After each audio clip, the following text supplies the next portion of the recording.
Hello, my name is Don Larson. Uh, this is my channel on Rumble, and today, January the 18th, I want to make this video. And usually I do videos with my political opinions, my take on world events, humor, just kind of a video blog. Nothing serious. I am not a content creator. I don't try to make a living off my video making, and personally, I can vouch for the fact that I am well aware that I will never be the likes of Demolition Ranch or Dan Bongino or some of those creators, because that's just not me. I come to you much like I am right now today. I do videos from my job and snowflakes and falling from the sky and things like that. I have the ability sometimes to be kind of well spoken, other times not so much. I'm just human.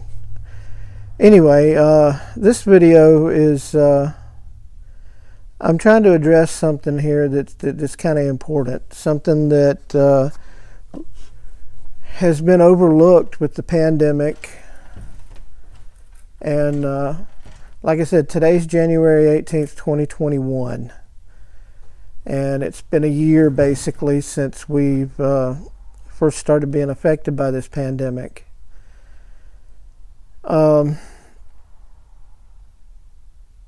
First responders, your volunteers, especially, we're nobody's really mentioned it that I know of, but we're in some pretty dire straits. Okay, we have masks. We passed masks out to the public, and we got some.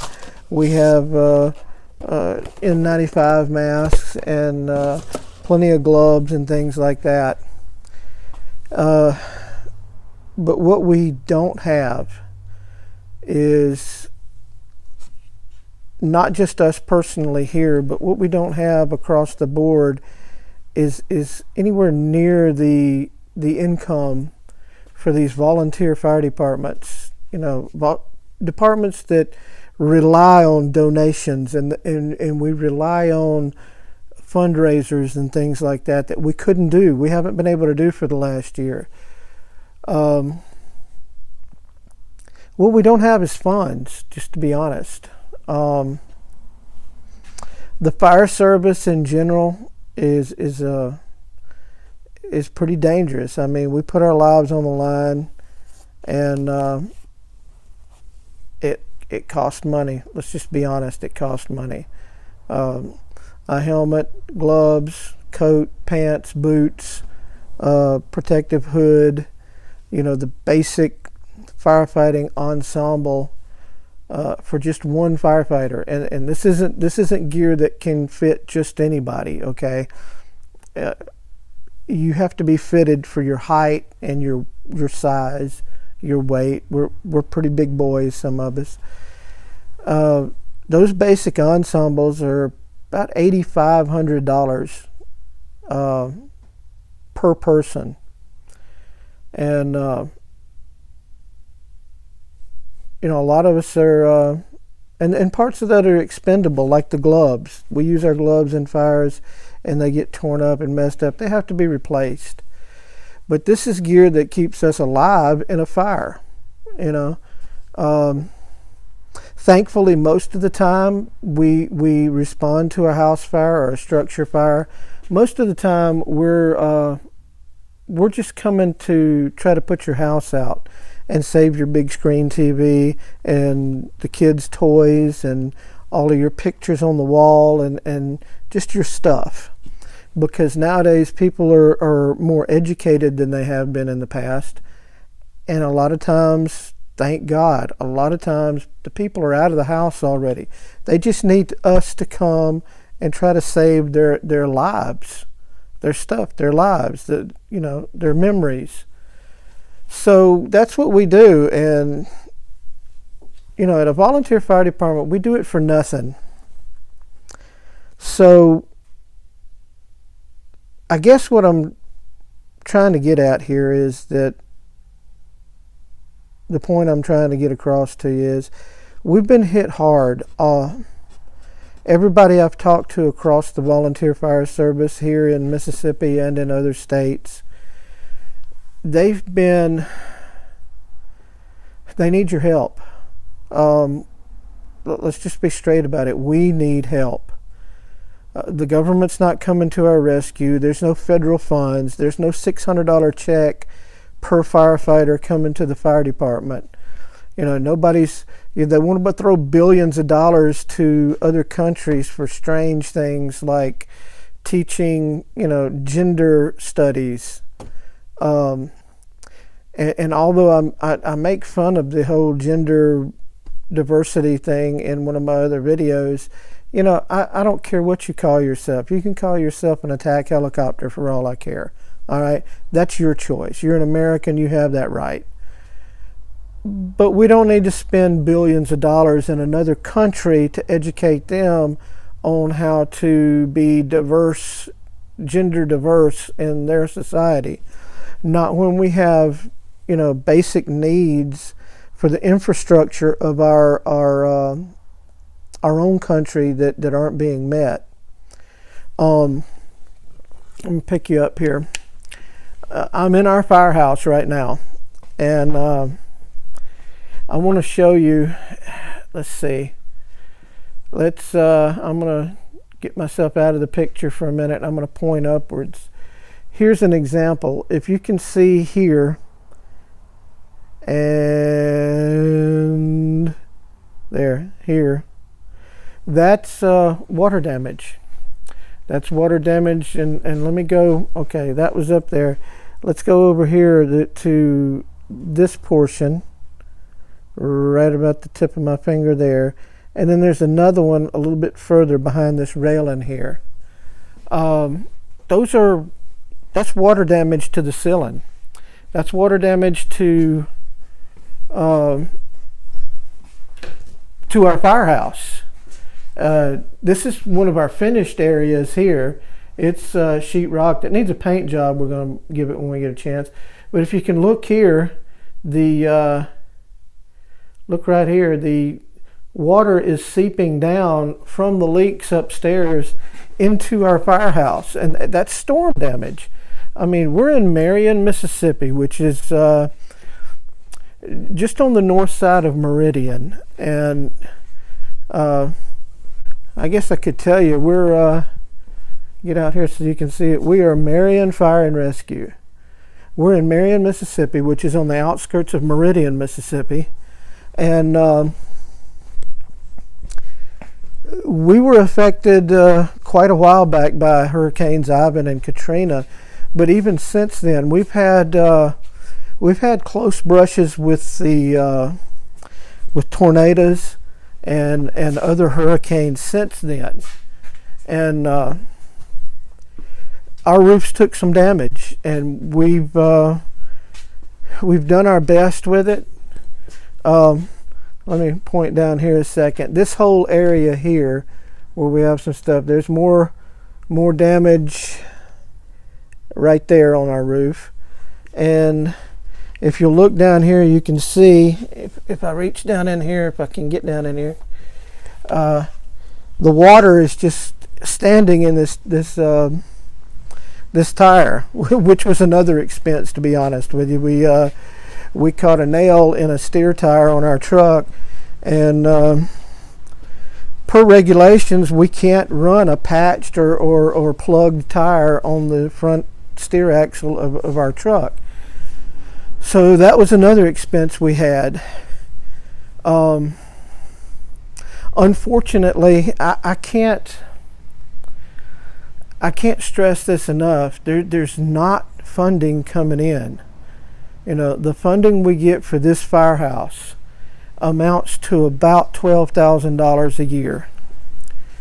And I know that sounds like a lot of money, but it really isn't. $12,000 is not a lot of money to maintain fire trucks. We have 2 fire trucks. We can't maintain our fire trucks and keep them up and buy fuel for the fire trucks, light bill and heating bill for the firehouse. You know, keep up with the equipment that has to be replaced that gets used up and damaged in a fire. We primarily exist on donations. Ain't that a beautiful flag? We love our flag. That has nothing to do with racism. That's just, we loved our flag. Unfortunately, we'll be taking it down soon and replacing it with the new design. You know, we do a lot for ourselves. For instance, this fan, if I can make my finger work right, this fan here, that belongs to me. It was a vent fan out of a building that was torn down, and I got it for free and built a box around it. And my son-in-law helped me so we could try to keep this place a little cool in the summertime. It gets a little bit hot down here in Mississippi. If you'll notice, we have a bay here that has no vehicle in it. Probably better than 60% of the calls that we run are EMS calls. We lost our primary. We had a Trailblazer. We lost our primary Sprint vehicle, and we're having to take a full-size fire truck to EMS calls now. That's kind of sad. Fire trucks shouldn't go to EMS calls for volunteer fire departments, and here's my reasoning on that. This truck doesn't fit down your driveway. If I bring this truck down your paved driveway, your concrete driveway, it's about 4 inches thick. If I bring this truck down your driveway, it's going to crack up your concrete all the way up the drive. And down here we have most areas that we go to, we have long driveways. It can be 50 yards or more from the road to the front door. And you know, we like to get a little closer because we got a lot of equipment we have to lug in. But anyway, I'm kind of babbling about different things because there's a lot going on here. We're primarily a community of older people. I'll set you back down, and that way you're not getting seasick. So make it a little easier. We're primarily a community of older people, and by that I mean retirees and people on Social Security. And the ones that aren't, just be honest, they're welfare people, very low income. And it's Mississippi. Look at our income. We serve 2,000 people here in the town of Marion, and probably another 6,000 in the communities next to us. But still, our tax base is not that large. Like I said, about $12,000 a year. Normally, we're able to raise the funds we need. Matching funds for federal grants, we can fundraise and raise those. Donations from get out and get donations from people. We do when it's appropriate and we can actually get out and do it. We door knock. We have pancake breakfast, chicken cooking. We sell drawing tickets. We can't have a raffle because raffles are illegal in this state, but we do drawings. And we do what's called a boot drive, where we get down in our four-way stop. We used to do that twice a year, where we would take a boot and just people come up to the stop sign, we'd ask them, would you like to make a donation to the volunteer fire department here in Marion? Yes, and thank you, we appreciate you, have a nice day. And if they don't want to, thank you, we appreciate you, have a nice day. But you know, the idea of someone standing right in your car window and talking to them with the window rolled down is kind of not possible right now. So we've been hit and we've been hurt really bad. I put up a GoFundMe last year to try to replace our rescue unit with a good used SUV. We're not asking for anything, and we're not even attempting anything brand new or really expensive or specialized. We're pretty down to earth. We know what we can do and what we can't. We were trying to raise money for a used SUV, something like a Trailblazer, something, maybe a Toyota 4Runner, something in that neighborhood. Didn't get a lot of response on it, unfortunately. I mean, it's just the way things are. But we do need help. And I won't get into our politics here in town. Our politics are, I'll do another video on our politics at another time. But we're in bad shape here. So why am I making this video? I'm making this video. Don Larson, the Assistant Chief of Marion Volunteer Fire and Rescue at 6021A Dale Drive, Marion, Mississippi 39342. That's our address.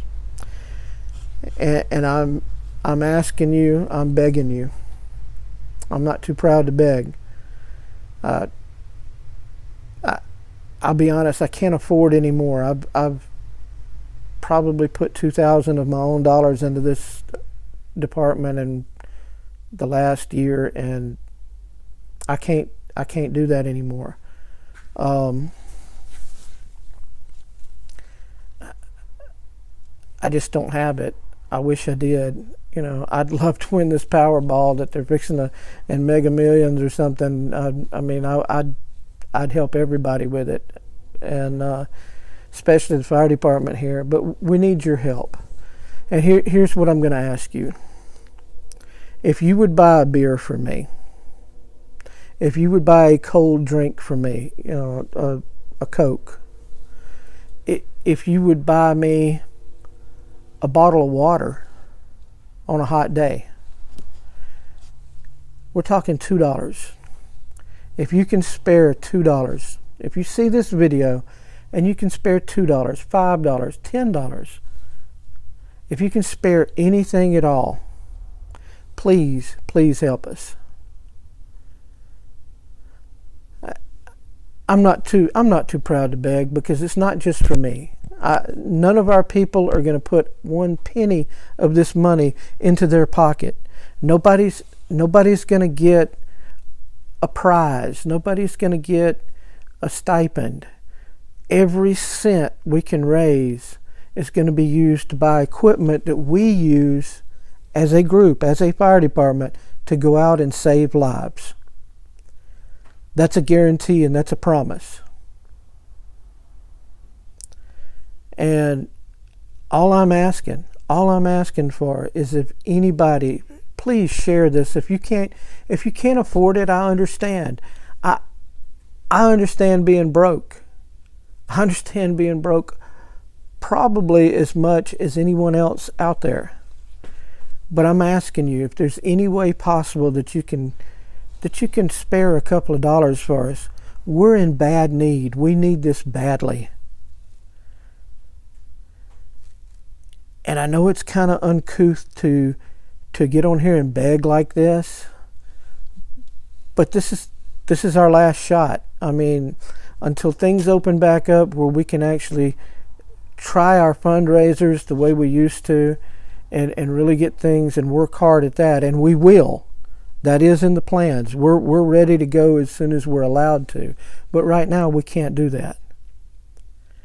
If you can spare anything for us, anything at all, you have no idea how much we would appreciate that. All right? We're a 501c3 nonprofit. We just need your help. And I wouldn't beg you, and I wouldn't do this if it wasn't totally necessary. We do go out and set up. I'll show you our banner. Again, I'm not patting myself on the back for this. It's something that needed to be done. I ordered these banners and got us set up so we could go out and set up a table and try to raise some funding. There's our email address, and there is our web address, mvfrincorporated.com, and Marion Fire Rescue @gmail.com. If there's anything at all you can do, if you know a company that would be willing to work with us, forward that information. If you know a person that might be willing to help us out, share this with them. If there's anything you can do to help us, we sure would appreciate it. I'll put in the description below, I'm going to put a link to our PayPal. I'm going to put a link to our original GoFundMe that has been up for several months now. And if you can help us out, I thank you. I thank you from the bottom of my heart. If you can do anything at all for us, we would appreciate it. And it'll go further than you can ever imagine to help the people in this community. Anyway, that's my plea to you today. Hope I didn't bring you down. There is great things going on that we have a lot of fun sometimes, simple fun, and I'm actually thinking of a Rumble channel. We were looking into YouTube, and with everything and the way they're acting right now, I think they're going to be put on the back burner. No, I won't take it down, but I think I'll open us up a Rumble and put up some videos of some of the stuff we actually do, maybe some live scene stuff. So, but anyway, I'm going to link down below, like I said, to our PayPal and our GoFundMe, and I'll also include our address if you want to mail something to us. Please consider it. Like I said, if you would buy me, just see me on the street in need, and you would buy me a cold drink on a hot day, buy me a cold drink by sending the money so I can give my guys a cold bottle of water on a fire, or gloves to protect their hands in a fire, a reflective vest maybe to keep them safe on the roadside and keep them from being run over. Things we desperately need, and things that you would help us to be able to provide to our members so they can provide services to our community. Anyway, thank you very much for listening to this. I hope you listen to it, and God bless you. Jesus loves you. I love you. And we love you as a department.